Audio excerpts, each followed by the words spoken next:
सो आप letter H को board की मदद से या बुक की मदद से बताइए। बच्चों से कहिए this is letter H, the name of the letter is H and the sound is ह। The name of the letter is H and the sound is ह। The name of the letter is H and sound is ह। तो आप बच्चों को letter H की sound बताइए, उसका नेम बताइए और बच्चों से कहें कि वो आपके साथ साथ दोहराएं। जब बच्चे आपके साथ साथ दोहराएंगे तो उनकी लिसनिंग और स्पीकिंग स्किल्स जो हैं वो स्ट्रांग होंगी। उसके बाद आपने बच्चों को वोकैबुलरी बतानी है लेटर एच की, जो कि हेन और हाउस है।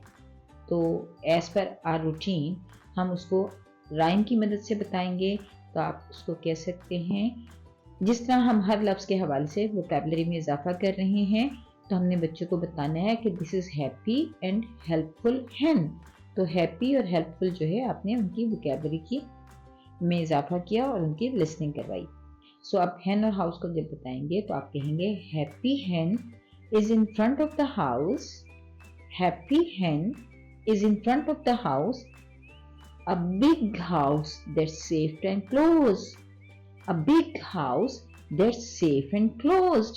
सो आप बच्चों को ये छोटी सी राइम याद कराएंगे और पूरे वीक उनसे कहेंगे कि वो ये राइम बार बार याद करें और आप भी इसको दोहराते रहेंगे।